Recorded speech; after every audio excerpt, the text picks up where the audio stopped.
యేసు రాజును నే చూచిన చాలు, మహిమాలోనే నాయనతో నుంటే చాలు.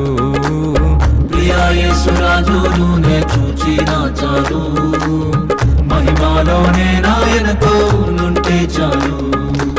నిత్యమైన మోక్ష గృహము నందు చేరి, నిత్యమైన మోక్ష గృహము నందు చేరి